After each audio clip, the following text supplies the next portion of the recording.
Bienvenidos a la explicación de gráficos de calentamiento y enfriamiento. Este es otro ejemplo. Lo que nos vamos a fijar, súper importante, qué dato tenemos en el eje Y, en este caso temperatura en grados centígrados, y qué dato tenemos en el eje X, tiempo en minutos. Lo segundo que vamos a hacer es determinar qué tipo de gráfico tenemos, y siempre lo hacemos deteniéndonos en el punto 0, 0. A partir de este punto subimos o bajamos para encontrar el gráfico. En este caso subimos hasta encontrar dónde inicia el gráfico. En este caso iniciamos más o menos en 95 grados centígrados y terminamos en menos 30 grados centígrados. O sea que la temperatura está disminuida. Por lo tanto, es un gráfico de enfriamiento. Una vez que determinamos qué tipo de gráfico es, empezamos a evaluar qué es lo que sucede en cada uno de los tramos. ¿A qué llamamos tramo? A los cambios que va a tener el gráfico. Tenemos un tramo, 2, 3 tramos, 4 tramos, 5 tramos en este gráfico. En cada uno va a pasar algo distinto.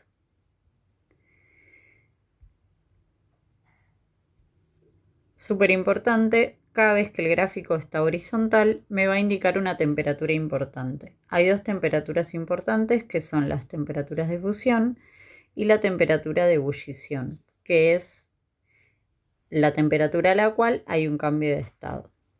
Cada vez que hay un horizontal, me indica esa temperatura.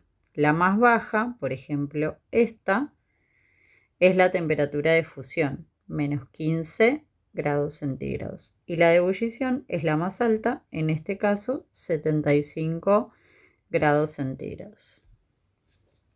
Y siempre me lo va a indicar la horizontal del gráfico. Puedo determinar temperatura de fusión y ebullición y además, cada vez que hay una horizontal, tengo un cambio de estado.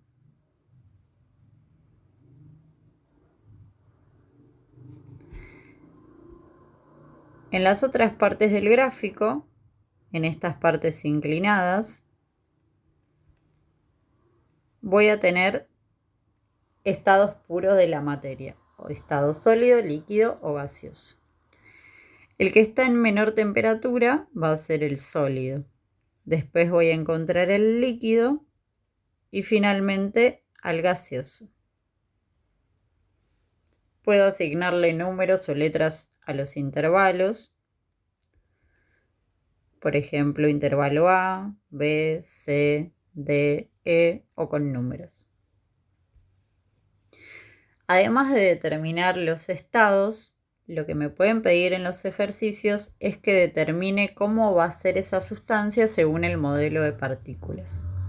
El modelo de partículas decía que la materia está compuesta por partículas que son representadas por esferas, como ven ahí. Esas esferas van a estar más cerca o más lejos según el estado.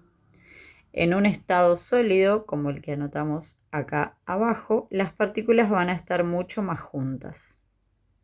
En un estado líquido van a estar un poco más separadas y en un estado gaseoso van a estar mucho más separadas. Y en los cambios de estado, lo que voy a tener es mitad de partículas en un estado y mitad en otro, justamente porque es un cambio de estado.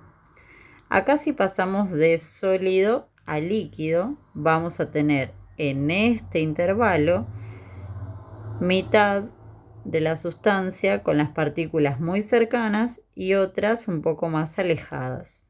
Es como si estuvieran mitad en sólido y mitad en líquido. En este intervalo, que es el cambio de estado de líquido a gaseoso, voy a tener parte de las partículas un poco más separadas y otra parte mucho más separadas, como si fuera la mitad gaseoso y la mitad líquido. Cuando tengo las partículas muy separadas, quiere decir que voy a tener más cantidad de movimiento, o sea que voy a tener mayor energía cinética. Otra cosa que puedo evaluar del gráfico es cómo está esa energía cinética. Vamos a este tramo donde tenemos estado gaseoso.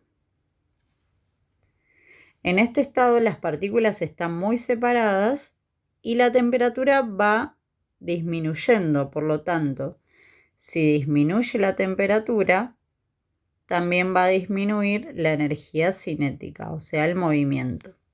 Por lo tanto, en este tramo, la energía cinética va a disminuir. Cuando tenemos un cambio de estado, la energía cinética se mantiene constante. Entonces, energía cinética constante. La pueden abreviar con CTE. Acá también hay un cambio de estado, por lo tanto, la energía cinética va a ser constante. Vamos a seguir viendo qué pasa en los otros tramos. En este tramo tengo estado líquido y la temperatura sigue disminuyendo. Por lo tanto, este gráfico en este sector va a tener energía cinética disminuida. Y en el último tramo del estado gaseoso, la temperatura sigue disminuyendo, por lo tanto la energía cinética también va a disminuir. Otra de las cosas que podemos evaluar de este gráfico es la energía potencial y el calor latente. La energía potencial se va a encontrar en aumento cuando hay un cambio de estado. O sea que en los cambios de estado la energía potencial aumenta y aparece el calor latente. Acá también, en este cambio de estado, energía potencial en aumento y calor latente presente. Esas son las cosas que puedo analizar de los gráficos de enfriamiento y calentamiento. Lo que pueden recordar, aparte de analizar el gráfico, es que en este, por ejemplo, partimos de 90 hasta menos 30, es de enfriamiento.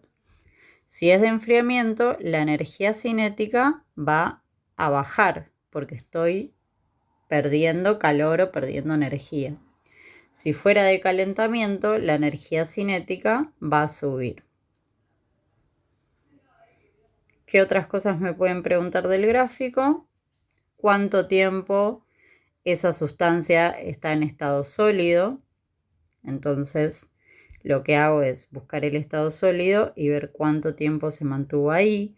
O me pueden preguntar cuánto tiempo tardó de pasar de gaseoso a líquido. Entonces voy a contar cuántos minutos tardó de pasar de acá hasta acá, que es el cambio de estado. También me pueden preguntar la temperatura de fusión o de ebullición. Entonces, completo. Pero más que eso, no tenemos acerca de los gráficos.